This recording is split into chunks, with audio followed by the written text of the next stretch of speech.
What I want to say is that a lot of times we were just talking about the part about men and their contribution to the family. I think what we don't recognize, and I think what the society had really focused on, is that it's all about bringing words, I love you, and all those different things of affection. And what feminism has done is really rip the most important contribution that men actually bring in with the society or within the society. And I think we have underestimated, and we have always focused that, oh, they just bring in money. And we don't recognize that the structure that a leader puts in the family is what actually makes family. The structure to keep you always intact with the structure itself, bringing in the structure of deen in the household, making those decisions to make the household be within their deen, to bring the security for the family. The women that actually don't have a husband that's putting in that structure, we usually see it as, oh, it's not a big deal, he's just bringing in the money. And we don't recognize that the structure to come in and say, did you pray your salah? What are you doing? And just having this figure putting structure and keeping everything intact, not only the kids, but even yourself. And I'm not talking about any man. Like I said, if this man is not practicing his masculinity, I'm not talking about a woman, I'm talking about a man. This man, Allah subhanahu wa ta'ala described as al-qawwam. If he is not qawwam, lesbianism is haram. Lesbianism is haram. I'm talking about a man that is qawwam, a man that understands how to put everything in place, a man that takes the responsibility to keep everything in structure for their deen, for their security, for their mental health, for their chastity, and for their wealth. That's what I'm talking about. If he cannot be a man, that's why. I don't know if there are a few. I'll tell you that the society definitely lost a lot of its values from the value and masculinity, or let me say chivalry rather than masculinity, chivalry and qawama, all of that. It's basically a value that has definitely gotten lost, just like when we're talking about the value of izzah, the value of modesty, the value of giving, the value of akhlaq. It's actually a khuluq. The value of having al-qawama is actually a khuluq. It's actually a khuluq. If that khuluq is lost, then that man is not a man, but a dhakar. And the Quran differentiates between a dhakar and the rajul. And in the Quran, you will always see, when he talked about the chivalry part, when he talked about what it means to put things in structure, to act in responsibility, to act responsible, to keep everything based on principle. He said, رجال لا تلهيهم تجارة ولا بيع عن ذكر الله. They're men, not business, and not any form of entertainment will pacify them away from dhikrillah, away from the remembrance of the Lord Almighty. Dhikrillah is not just Salat al-Jumu'ah. Dhikrillah is also when your responsibility at home, you're making sure that your son is waking up for Fajr. that your son does his hifl, your daughter, you're also on the lookout, that your children are not getting cell phones when they're not mature enough to get a cell phone. That's what a father does. Because at many times as women, we tend to easily get carried away with affection and get emotional. Who makes that structure? That's a responsibility that a husband should do, that a man should do. That's why he's been given that. Yeah, the man has structures, but who is in control? I feel like the mother more, because the mother spends more time with the kids than the father. So she's supposed to be the executive, the executive manager. He's supposed to be the leader chief. He's supposed to be the chief leader. He's supposed to be the head. If he's not doing his management right, then he's got a problem. And that's harder, Mr. Aisha, because the one who gives a structure, it's easy to give a structure, do this and don't do that, and that's who said it was easy. Who said it was easy? We tend to oversimplify those responsibility that they're carrying. It's like, oh, he just gives an order and that's it. Who said it was easy? To actually get carried away and not be steadfast on principle is not easy. I mean, let me reword that. It's so easy to give up on your principle. That's so easy. To be firm and to live the principle actually requires firmness, actually requires commitment. And that's why when we're speaking about commitment, it's extremely sad to say that as women, we are more susceptible to lacking determination than men. Believe it or not, that's why you would have, even in embracing Islam and even in living Islam, you would have more women actually become Muslim. Out of every 5, 4 are women. At the same time, 4 are women. Even when they embrace kufr, they're firm. They're more firm. And when they embrace Islam, they're more firm. Men are more firm. It's not an issue of being misogynist at all. That's how they were created. That's why when you look at when the Prophet ﷺ actually said, An-Nisa, he talked about Nisa, naqisatu aqlin wa din. He said that they lack aql. The aql is not at all related to lacking intelligence. Has nothing to do with that. The word that was used was aql. Al-aql comes from the word aqala. Aqala actually means to firm, to tie. To firm and to tie. And that's why Allah subhanahu wa ta'ala actually ordered that the woman would have a wali, because she lacks aql, because she could easily lose her firmness in structure. You see what I'm saying? Now we're getting to the main point. Losing the firmness in structure is why when we were discussing that part about the loss of a husband, I think a lot of times the feminist movement has really made the men's role seem like it was not necessary. And that's another form of injustice.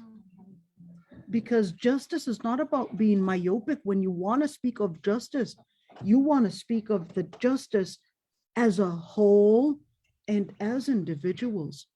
But to only speak about the injustice that's happening to women and forget about the injustice that by attacking men, that you're actually now bringing injustice to the children and to the family. It's a very dangerous thing. They contribute more than money. They contribute structure. That's what Allah subhanahu wa ta'ala wanted to tell us. That when he said, الرجال قوامون, the word qawama, we're really lacking it within our society. Yes, we're lacking men that live up to it. There's no doubt about that. We're lacking men that live up to it. I'm glad you say that. Oh, absolutely. We're lacking men that live up to it. So that's why when you actually want to get married, make sure you find a true man that deserves to be the person that you obey. A good father, a person that gives security. But if he's afraid of an ant, afraid of a mouse, girl, that ain't no man. That's not a man. If he's afraid of a mouse, he's not going to be afraid of somebody breaking into your home. That's not a man. They gotta man up. If they can't even man up to be real men, let them probably, watch probably, Coyote Peterson or, man up to some things. If they're afraid of a little insect, then they're definitely lacking manhood. It's not different. It's an issue. Yusuf, listen. It's an issue of learning. Courage. What is courage, Yusuf?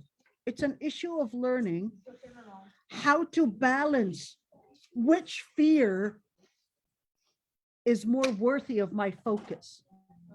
It's all about that. Which fear is more worthy of my focus? So if, for example, somebody breaks into my home, to me, the worth of my value, the worth of my children's protection is worth more than my own life. That's courage, bro. That's what courage is. Courage is when your life to you, when life to you is not as worth as the value. Like your own family to you is worth more, and their protection is worth more than your own life. That's why the people in the army, they would teach them, it's like jump in the face of fear. Why jump in the face of fear? Because the mission that you're fighting for is worth more. You see what I'm saying, Yusuf? Because the mission that you're fighting for is worth more than your life. And that's the same thing. That this person, they're willing to put the effort, they're willing to put their life at risk because they have a bigger mission, because they have something even more important to care for. That's what manhood is. But Aisha, if someone breaks into your house, right? And let's say someone dies, does that mean we are martyr? Oh, absolutely. The Prophet ﷺ actually said, من قتل دون عرضه فهو شهيد. من قتل دون ماله فهو شهيد. The Prophet ﷺ said, if you are killed for protecting your family, you're a shaheed. If you're killed for protecting your wealth, you're a shaheed. If you're killed for protecting your home, you're a shaheed. You're a shaheed. So what is that person living for? They're living for a higher value than the value of their life. You see what I'm saying? All right, let's continue with what we were doing right there, inshallah. Sorry about that. What about movements? Men are going overseas to find honeymoon marriages and leave their family. That's not what Islam tells you to do. That's a person. Is it haram to go honeymoon? He wasn't understanding what I was saying. It's okay to go with your wife to a halal place, okay? Let What about movements? Men are going overseas to find honeymoon marriages and leave their family in the West without structure. For example, they can afford a new life overseas, but not pay for Islamic schools. That's not Islam. This is a person that's not living for Islam. That's not living for principle, because the main principle and the main responsibility, look at this, you guys. Look at this. Remember this, DNAIM, okay? The main responsibility that the man is responsible for is the preservation for his deen and his children's deen and his wife's deen. 2, the preservation for his life, his children's life, and his wife's life. 3, the mental health for the children, the education, the children's education. So if he is leaving behind children that are struggling in North Minneapolis and are actually right now stuck living in North Minneapolis, and his children are basically right there exposed to all the gangs because they're living in North Minneapolis and on Section 8 and receiving SSI and all of that stuff, when his kids' mental health and even their Islamic education, he's not even caring about that. That's not actually permissible for him to actually go live and go search for a second wife. You've got those priorities before you go and search for another wife. You want to make sure that the children that you already have are getting their deen secure, getting their life and safety secure, getting their mental health and their mind secure with their aql, and then getting their chastity secure. But if they're living in North Minneapolis, when they're not getting the simplest means of security and getting stability, even with their own chastity. And then when you don't even have a job and you're living on EBT, you want to tell me that you want to get married to a second wife? Why is your family living on government assistance? And they're married like very young. Wait. Why is your family living on government assistance when you're not even providing the ABCs of what you have to provide for the family? If you are getting married to a second wife, regardless if she's overseas or whether she's here, and you are not covering the ABCs of what Allah subhanahu wa ta'ala asked you to cover for your family, sorry, but this is called injustice. That's it. It's called injustice. And it's called simply a narrow understanding of Islam. If you want to tell me that, oh, it's basically to practice the sunnah, my friend, you didn't even practice the ABCs of obligations in the deen before you go practice the sunnah. Let's start with talking about the obligations and the legal maxims of Islam, the main principles of Islam, before you go tell me about a sunnah. I mean, like, That's called حقدر in Somali. what was that? What is it called in Somali? Haq what? Injustice. Haq daro. Okay. All right, let's continue. We were doing Qiyam al-Layl. I had to say it, you guys. I had to say haq is haq. Yeah, I will say the haq, whether it's to the men or to the women. We got to say it, right? It's a lot. All right, let's continue, guys. We were actually doing Qiyam al-Layl, and we were talking about the adab.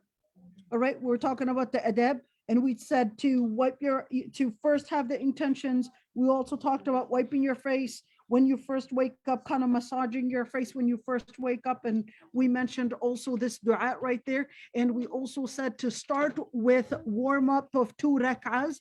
And we also talked about waking up your family, waking up your spouse, waking up your husband or your wife for salah. We also talked about if you are sleepy to wake up, if you are sleepy to wake up, then in that situation, get yourself into a sleep and a restful mode rather than put yourself in that situation where you're so sleepy and you can't even focus on what you're saying. Okay, so We mentioned that one. Number three, or six, actually, we said not to overtire yourself and to do as much as you are capable of doing. So even if you're doing 2 rak'ahs, well, that, as long as you're consistent with it, that's actually good. So here, look at this hadith. The Prophet ﷺ said, خذوا من الأعمال ما تطيقون فوالله لا يمل الله حتى تملوا. So the Prophet ﷺ said, take, in other words, embrace from the actions what you're capable of doing. In other words, you want to look at your potential, your capacity. If it's too hard for you to endure, if it's more than what you can handle, well, خذوا من الأعمال ما تطيقون. If you cannot do Qiyam al-Layl because you're a mother, you're waking up at 5 a.m., getting the kids ready to school, and you have a job, and you've got all these responsibilities. Well, if you can't do it, then do something else. Do instead of it Salat al-Duha. Do instead of it Salat al-Duha. If you can't do Salat al-Duha, at least the Prophet ﷺ told you, remember this. ما أمرتكم به فأتوا منه ما استطعتم وما نهيتكم عنه فانتهوا. What I ordered you to do as much as you're capable of doing. وما نهيتكم عنه فانتهوا. And what I ordered you to leave, then leave instantly. So what is the priority? The priority is to leave haram and not do more of recommended things. That's the priority. What is your priority? Leave haram. Drink, zina. That's haram. Leave it instantly. Got it? Leave it instantly. What Allah subhanahu wa ta'ala ordered you to do as much as you can. So a man came to the Prophet ﷺ, we mentioned the story before. A man came to the Prophet ﷺ and asked, what are the things that I have to do? And he said, to pray the 5 daily prayers. And he asked the question, هل علي غيرها? Do I have to do anything else? The Prophet ﷺ responded, لا إلا أن تطوع. No, there's nothing else that's obligated on you in terms of prayer, unless you yourself want to increase more. إلا أن تطوع. So in that situation, this general term or phrase right there, خذوا من الأعمال ما تطيقون, it depends. It will change. It will change. Your body will not stay the same. It will not stay the same. So take advantage of the moments that you have now. If you're right now capable of making dhikr, do it now. You may not get another time. You never know. All right. So here's some things. All right. Some of the things. The Prophet ﷺ, عن عبد الله بن عمر, so عن عبد الله to be مجرور. All right. قال رسول الله صلى الله عليه وسلم يا عبد الله لا تكن مثل فلان كان يقوم الليل فترك قيام الليل. The Prophet ﷺ told Abdullah ibn Umar, Abdullah, don't be like that person. He was doing Qiyam al-Layl and then he stopped. So what does that mean? To be consistent is and determined that that's actually what creates a commitment. It's all about consistency. You may do a small thing. It could be that you're just doing probably 2 rak'ahs. Just wake up in the middle of the night, 2 rak'ahs. What are the things that are going to help me be able to do Qiyam al-Layl? Number 1, sleeping early. 2, getting off social media, because it will cause a distraction and keep you alert and awake. Then when it's time for you to wake up for Salat al-Qiyam al-Layl, you are already too exhausted because you were on alert all the time. How to save myself from all that social media part? The notifications. Go to your settings, take out the notifications for a lot of those things. Put your husband as the only person to be that he's considered an emergency call. Okay? or your children the emergency call, and that way it will ring when they're the only ones that are an emergency. All the other people, take out the notification. It's time for you to sleep, learn how to silence, learn how to pause those notifications so you will not necessarily be on alert all the time. All right, other things that help for Qiyam al-Layl. Have the intention before you sleep. 2, make wudu before you sleep. Sleep on your right side. Do the ruqya before your sleep. Ruqya. قل هو الله أحد الله الصمد لم يلد ولم يولد ولم يكن له كفوا أحد. 3 times. قل أعوذ برب الفلق. 3 times. قل أعوذ برب الناس. 3 times. Blow in your hands. Blow in your hands while you're reading it, and wipe over yourself. Those are the things that will help shaitan stay away from you. Another thing that will help do Qiyam al-Layl is to understand how important it is. The Prophet ﷺ said about Qiyam al-Layl that it is da'bu salihina qablakum. It is what the pious people before you were doing. Yusuf, what did you want to say, my friend? Why can you not sleep in your back? Can you not sleep on your back, not in your back? Because if you're going to sleep in your back, I would be really concerned of a disability. But don't sleep on your back. So in general, the sunnah is to not sleep not on your back and not on your stomach. The sunnah is to sleep on your side. If you sometimes just want to rest yourself for a couple minutes, it can happen. Sometimes you need to even rest yourself on your left for a little bit. That's okay. All right, that's okay. If you want to rest yourself sometime, that's all right. All right, so what time? Go ahead, Duha. I have a question. Raise your voice, Duha. Is it like necessary that we have to go to sleep and then after going to sleep we wake up? Or That's exactly what we're going to do. So when does Qiyam al-Layl actually start? So Qiyam al-Layl starts from the beginning of the night. So when is nighttime? Nighttime is right after Isha. That's when nighttime is. You could also do Qiyam al-Layl in the middle of the night. You could also do Qiyam al-Layl at the end of the night. So as long as you're doing it after Isha, then that is actually considered. If you had the intention to do Qiyam al-Layl after Isha, then that is actually considered Qiyam al-Layl. Anas actually said, whenever we wanted to see the Prophet ﷺ praying, we would see him praying. And then whenever we wanted to see him sleeping, we, in other words, saw him frequently sleeping. At the same time, to recognize الحافظ ابن حجر said لم يكن لتهجده صلى الله عليه وسلم وقت معين بل بحسب ما يتيسر له القيام. What does that mean? الحافظ ibn Hajar, where was he from? الحافظ ibn Hajar Asqalani. Where's Asqalani? Palestine. So what was he saying? He said there was, quote, no particular time that the Prophet ﷺ had done Qiyam al-Layl during any time. In other words, it was pretty much مَتَ يَتَيَسَّرُ لَهُ الْقِيَامِ. It was really whenever it was easy for him to do Qiyam. But when is the best time to do Qiyam? Let's see. The best times to do Qiyam, we've got a number of different hadith. Abu Huraira said that the Prophet ﷺ said, ينزل ربنا عز وجل كل ليلة إلى سماء الدنيا حين يبقى ثلث الليل الآخر فيقول من يدعوني فأستجيب له من يسألني فأعطيه من يستغفرني فأغفر له.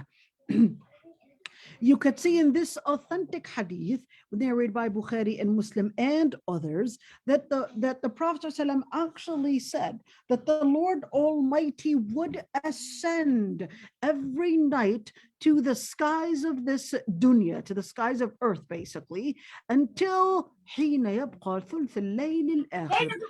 The night of power. So why is it called the night of power? Yep, it happens to all of our families. It's okay, we understand. Okay. Now, every single night that the Lord Almighty ascends, and then at the end of the third night, what is a third night? So the way you calculate a third night and a fourth night, if let us say we've got 6 p.m. Isha time, okay, then we would, let's assume 6 a.m. is Fajr time. So then we would say this is 12 hour. 12 hours, so divided by 3 gives me the last 4 hours is basically the last time, the last third night. So we're going to basically divide it by that in order to know when is the last third hour. So when it here talks about the last third hour, exactly how we calculated this. And that Allah subhanahu wa ta'ala would say, who is invoking me for me to answer his invocation? Who's asking me for me to give him? Who is seeking my forgiveness for me to forgive him? How does the Lord Almighty ascend? Is this meaning in person? The Lord Almighty said that he ascends. We will just leave it at that. And to speak about what type, etc., is at the end of the day, Allah subhanahu wa ta'ala laysa kamithlihi shay. There's nothing like unto the Lord Almighty. So to start using our own imagination of where Allah subhanahu wa ta'ala is going to ascend and what does it look like and how does he actually do it and what form is actually falling in what is called anthropomorphization. I know that's probably the hardest word in vocabulary. I would really want to give $1 million for whoever knows how to spell it. I would even make a spelling mistake. Anyhow, anthropomorphization. So what is that? It's basically giving the Lord Almighty human features, and that's called the tajseem in Islam. Tajseem, because the second you would actually consider that the Lord Almighty is in any form of a human shape is the same minute, and by definition you had actually put Allah subhanahu wa ta'ala in one limit, and then you had actually forgotten that the Lord Almighty is Almighty, in where the Lord Almighty is beyond any form of limiting the Lord Almighty because he's all magnificent. Go ahead. Raise your voice, Zain. What's the difference between yad'uni or yas'aluni? Yad'uni and yas'aluni. Dua is more comprehensive than السؤال. Because yad'uni, you could actually do dua in where you're praising the Lord Almighty, you're doing tasbih. So that's a dua. A dua contains all the different matters. And su'al is when you seek something usually for dunya. So when you are saying, for example, Allahumma anta al-wahid laysa qablaka shay. Allahumma anta al-akhir laysa ba'daka shay. That's a form of dua. All right, that's a form of dua. Is there a mas'ala? I didn't ask for anything. I'm just praising the Lord Almighty. But if I were to say, Allahumma inni as'aluka, for example, Allahumma inni as'aluka an tahshurna fi zumrat al-masakin. Ya Allah, resurrect me with the al-masakin. Or Allahumma inni as'aluka fi'la al-khayrat wa tark al-munkar. That's a su'al. That's less comprehensive. الدعاء من يدعوني فأستجيب له ومن يدعوني, that's more comprehensive. السؤال is in particular. Go ahead, Hamza. So Raise your voice, my friend. so when we're sleeping at night, you can't really control your body because you're sleeping at night. Like you don't really feel yourself. You're just sleeping. But when you move, you might move on your stomach or your back. So that's a good question. If you are sleeping that you cannot control yourself, the Prophet ﷺ actually said, رفع القلم. رفع القلم, what does it mean that رفع القلم? In other words, you're not held accountable in 3 situations. Number 1, النائم حتى يستيقظ. When you are sleeping, you're not held accountable. Let's just go farther. Not only that you actually slept and your body turned and it went over your stomach, you're not held accountable then. But let's assume that it's a mother, and it happened before, that this woman is nursing her baby while she was sleeping, but then she suffocated her own baby and killed her own baby. Is she considered that she had committed a crime? No, because she did not do it on purpose. She was sleeping. Okay, she was sleeping. In that situation, she's not held accountable. Yes, the baby is dead, but she's not held accountable. Number two, if the person عن النائم حتى يستيقظ عن العاقل عن المجنون حتى يعقل, on the person that is insane until they become sane.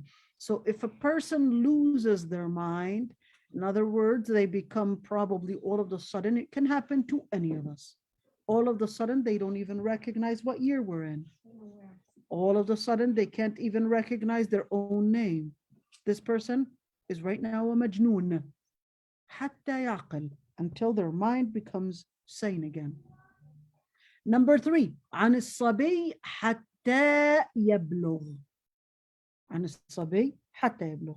On the child until they reach the age of puberty. Once the boy reaches the age of puberty and the girl reaches the age of puberty, in that situation, they're actually considered held accountable. Got it? Sumaya, what do you want to ask? Ihsan. For like you said, after Isha, so like right now I should look around 7 o'clock. If you were to pray like at 10 o'clock, would that always look out? That would still, if you were to pray earlier, anytime you pray after Isha, all right, with the intention that you wanted to do Qiyam al-Layl, that would actually be considered Qiyam al-Layl, even if it is not after sleeping. If you wake up after sleeping, that's tahajjud. Oh, that's tahajjud. That's tahajjud. So let's just continue. Hudayf. Yep, we're gonna do Kahoot. Oh yeah. All right. Well, you know what? Okay, let me just.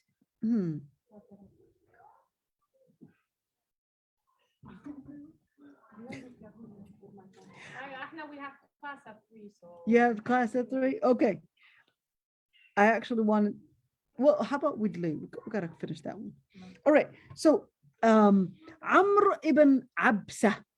He said, سمعت رسول الله صلى الله عليه وسلم يقول أقرب ما يكون العبد من الرب في جوف الليل الأخير فإن استطعت أن تكون ممن يذكر الله في تلك الساعة فكن. That the Prophet صلى الله عليه وسلم actually said the closest that any servant would be to Allah subhanahu wa ta'ala is at the end of the night time. So that's the third of the last, the end of the third of the night time. All right. And he said, and if you are capable of being amongst those that would be remembering the Lord Almighty at that time, then be amongst them. All right. Let's move on just because of time. Okay. So let's see. Because of time, we're just going to do a couple things. Abdullah ibn Amr, he actually said that the Prophet ﷺ said, أحب الصيام إلى الله صيام داود. The best and the most favored fasting to the Lord Almighty is the fasting of Prophet Dawood. What was the fasting of Prophet Dawood? He would fast a day and leave the other. Fast a day and break the other. Fast a day and break the other. This is Siyam Dawood. أحب الصلاة إلى الله صلاة داود.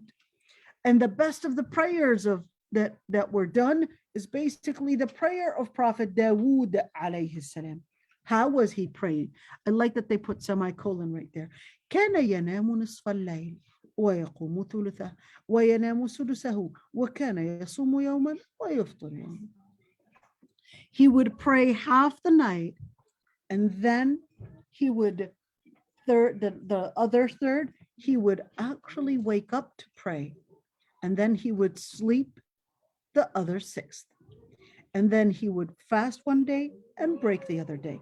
Or break the other day, not, in other words, not fast the other day. All right. So how many times do we actually pray Qiyam al-Layl? There is no particular number for the number of rak'ahs that you need to do Qiyam al-Layl and no limit. So therefore, even if you were to do it one rak'ah, you can do Qiyam al-Layl with one rak'ah alone. Yeah. Yeah. Raise your voice. I can barely hear you. Right. So does that count as So all of those will be considered as part of Qiyam al-Layl. Good question. Is shafa' and watr and all of the different prayers, are they considered part of Qiyam al-Layl? They are all considered part of Qiyam al-Layl. Let's just see here. All right. So the Prophet ﷺ actually said right there in terms of witr, but you can't pray witr 2 times. You can only pray witr once. All right. So let's just see here. Samurah ibn Jundub, you know what a Jundub is? What is a Jundub? Grasshopper. He actually said, أمرنا رسول الله صلى الله عليه وسلم أن نصلي من الليل ما قل أو كثر ونجعل آخر ذلك وترا. He said that the Prophet ﷺ ordered us to pray during the night. In other words, even if it's a minimum or even the maximum numbers. Is there a limit to the most rak'ahs that you can pray at night? There's no minimum. There's no limit to the maximum and no limit to the minimum if it's rak'ah. All right. And he said that the Prophet ﷺ told them to let the last thing that they would pray is witr itself. Now, one thing is that, of course, the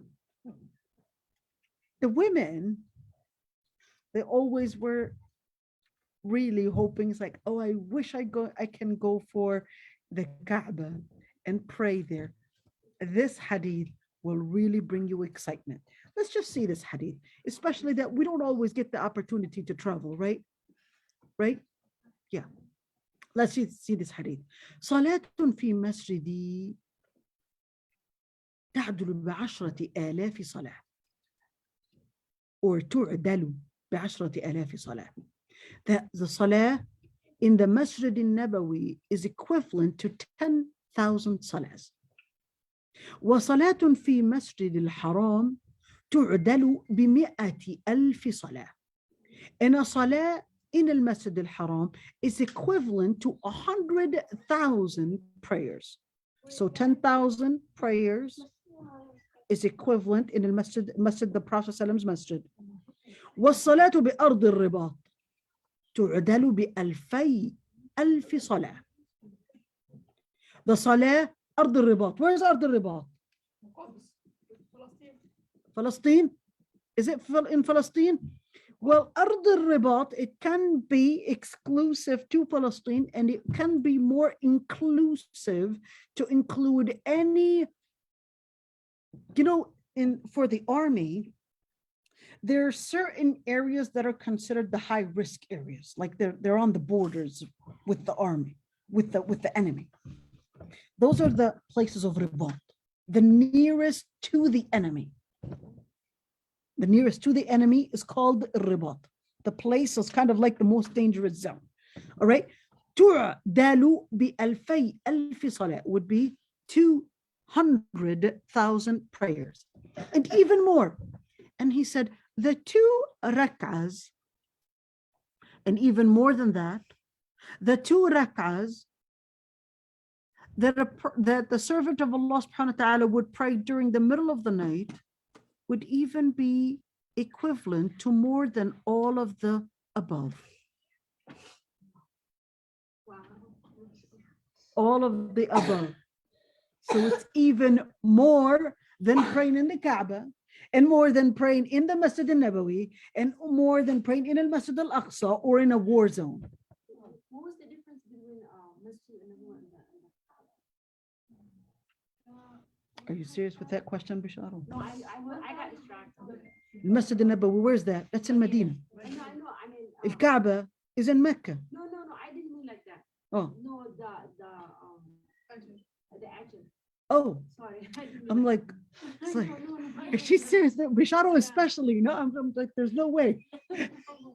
Bisharo Habibti. Yeah. I love that Bisharo. She even attended my wedding, you guys, long time ago. Bisharo has a special place in my heart. All right, so Bisharo, the Masjid al-Nabawi is 10,000, equivalent to 10,000 rak'ahs. Prayers. Okay, like if you were to pray right now, all right, right now, 2 rak'ahs, it would be equivalent to 10,000 rak'ahs you would pray in al-Masjid al-Nabawi. Got it? In al-Masjid al-Haram, it would be equivalent to 100,000 prayers. In al-Masjid al-Aqsa, 200,000 prayers. Now, here's one thing. That doesn't mean that if you have missed prayers, yalla, I'll go to Masjid al-Haram and yalla, that's 10,000 right there. This is talking about equivalence in terms of a blessing. In terms of a blessing, in terms of a reward. Got it? All right. So the Prophet ﷺ is telling you, you see all those blessed places, the blessing of the timing to pray during Qiyam al-Layl is equivalent to all of those places. By the way, it's really important to mention, Bisharo, that when it's actually talking about in terms of the blessing of a place and time and etc., it's actually putting you within the vision to recognize even the impact it has on your spirituality. You know, we would get this type of an Iman hype, right? You get hyped in your Iman when you're in the Kaaba right there, you're standing right in front of the Kaaba, or you're standing right there. The Prophet ﷺ was here, the Sahaba were here, and you get, you know, like this kind of Iman hype. So the Prophet ﷺ is telling you what really gets you into a better Iman hype. Even more than that are those 2 rak'ahs that you would actually pray during the night. So if you're seeking an Iman hype, take a moment to do Qiyam al-Layl. It will blow into you. That's the thing. It will blow into you a type of inspiration that is even more than the inspiration that you would get blown into you in those places. May Allah subhanahu wa ta'ala make us amongst those. Allahumma ameen. All right. Let's continue right there. So the Prophet ﷺ actually said right there, okay, alaykum, where's the word? بِصَلَاةِ اللَّيْلِ وَلَوْ رَكْعَةٍ. To do Qiyam al-Layl, even if it's 1 rak'ah. So what is 1 rak'ah? Even if you were to do 1, yes, you can do 1. So how many can we actually do? So you can do 11, you can do 13, and you have the choice, you've got the choice to pray it or to even in the middle stop it. What does that mean? So what is qat'aha in the middle? What does it mean to actually stop it in the middle? So let's say you wanted to pray 11 rak'ahs. Allahu Akbar. And then you started, and while you were at your 7th, you're like, I'm starting to get tired now. Maybe I'll just go sleep. Can you do that? Can you stop in the middle? Yes, you can. Stopping in the middle doesn't mean you're stopping during ruku'. Oh, I'll just stop. No. Once you get to the sujood, ruku', you finish with the sujood, tahiyyatu lillah, and then Allahumma salli ala Sayyidina Muhammad salat al-Ibrahimiyya, assalamu alaikum wa rahmatullah, assalamu alaikum wa rahmatullah. All right, not during the half of the rak'ah or half the ruku', and just like, okay, I'm finished. No. All right, just, you know. I love the way Duha's like, Ma'ruf, what are you saying? What did you think we were? All right, let's continue. So the Prophet ﷺ, right there, Sayyida Aisha said, ما كان الرسول صلى الله عليه وسلم يزيد في رمضان ولا في غيره عن 11 ركعة يصلي 4 فلا تسأل عن حسنهن وطولهن ثم يصلي 4 فلا تسأل عن حسنهن وطولهن ثم يصلي 3 فقلت يا رسول الله أتنام قبل أن توتر right أتنام قبل أن توتر and فقال يا عائشة إن عيني تنامان ولا ينام قلبي. So what happened is Sayyidah Aisha actually said that the Prophet ﷺ did not pray, not during Ramadan and not during other than Ramadan, more than 11 rak'ahs.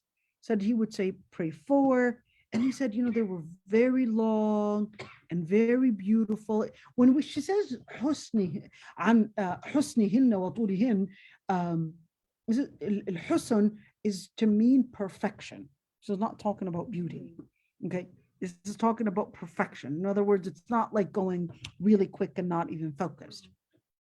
And then she said he would pray 4, so 4 and 4, that's 8, and then another 3, right? And he said, and then she said, Ya Rasulullah, atanamu qabla an tutir. Do you pray before you even do witr? And the Prophet ﷺ told her, my eyes sleep, but my heart never sleeps. Can we do qada? Can we make up Qiyam al-Layl if we didn't wake up? Let's say, Rawa Muslim, that means it's an authentic hadith, is that Sayyida Aisha said, كان إذا فتته الصلاة من الليل من وجع أو غيره صلى من النهار 12 ركعة.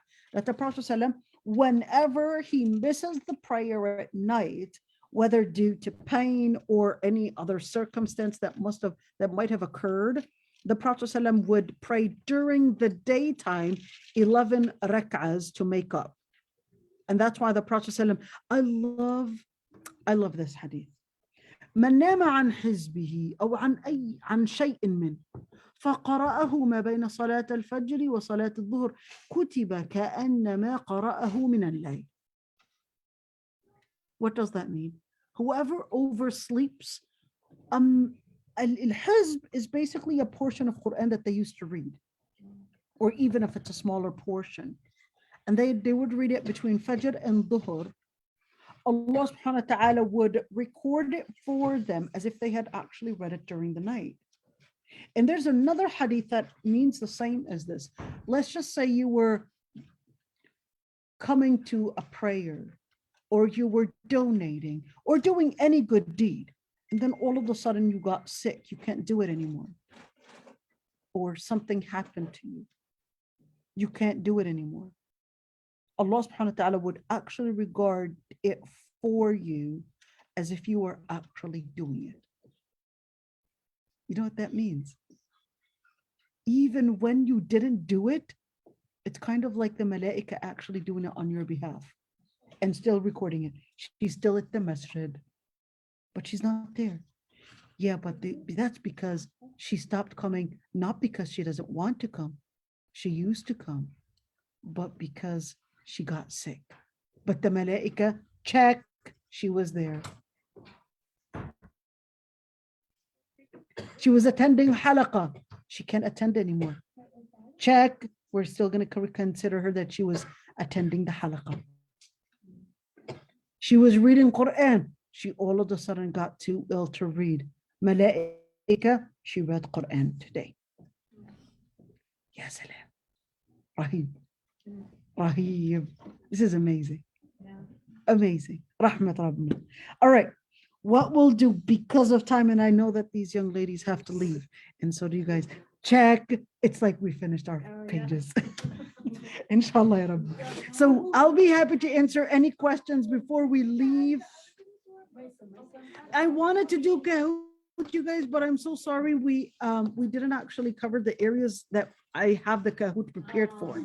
I had Sahaba, I had Ghazwat Mu'ta. Ghazwat Mu'ta, we're going to talk about that. We're going to talk about Abdullah ibn Rawaha, Salman al-Farisi. What? Abu Darda. Abu Darda, really quick, for next week, inshallah. Abu Darda, his name is Uwaymir ibn Zayd. Ghazwat Mu'ta, the Battle of Mu'ta. You guys, this is going to be in the Kahoot next week. The Battle of Mu'ta. Sorry about that, Hudayfa. The Battle of Mu'ta was in a city called Al Karak in Jordan. The leader was Zayd ibn Haritha, who was the adopted son for the Prophet ﷺ. But Zayd ibn Haritha, the Prophet ﷺ tells Zayd ibn Haritha, if Zayd is killed, Ja'far ibn Abi Talib takes the lead. If Ja'far is killed, Abdullah ibn Rawaha takes the lead. And then Zayd, the Prophet ﷺ is watching from far. He was in Medina, and he said, Zayd is killed. Ja'far is taking basically the leadership, basically the flag for the leadership. And then Ja'far, his arm gets amputated, so he carries it this way, and then his other arm gets amputated, he carries it this way, and then eventually he gets killed. And the Prophet ﷺ said, and I could see Ja'far flying in Jannah, flying to Jannah. Abdullah Rawaha kind of hesitated. Then the Prophet ﷺ said, and Abdullah takes the lead, Abdullah ibn Rawaha, and then Abdullah ibn Rawaha also gets killed, and he also goes into Jannah with them. And then it's worthy of mention that the troops that the Muslims were facing, look at this, the Byzantine army actually was preparing itself for a troop of 200,000. The Muslims were only 3,000. 300,000. Sorry, 3,000. Sorry. I was telling you what I was actually putting on Kahoot. They were only 3,000. Go ahead. You wanted to say something, my dear. So Islam, the age of a girl Absolutely. So the age range in the US is from 8 to 15. So if a girl starts menstruating at 8, She is considered an adult in Islam. I know, it's hard. It's hard. Yeah. Yes. This is what we know. And the rest is left to Allah subhanahu wa ta'ala. How mature is she? We'll let it, Allah subhanahu wa ta'ala rule it. All right, if there are any questions, I'd be happy to answer them. I'm going to allow you to unmute yourselves. So if anybody wants to ask anything, go ahead. So it's not a question, but I was going to ask you if there's like a flexible book that you can recommend for me to We do have these textbooks. This is actually translated in English. I will put it in the group, inshallah. Okay, like Yeah, for resources. Yes, I'll put those in. I'll put those on the group, So I inshallah. really want to like learn about the Sahaba. I don't already have much knowledge Yep, about. inshallah. I will put it on the group. Okay. All right. All right. Assalamu alaikum. Wa alaikum assalam. If there are any other questions as well, I'd be happy to answer them. Yep. All right. Well, assalamu alaikum wa rahmatullahi wa barakatuh, everyone. And barakallahu feekum. Yeah, I'm admitting somebody, and I'm also, I couldn't admit, it's my mom. All right. Assalamu alaikum, everyone. Yeah, I couldn't not admit her.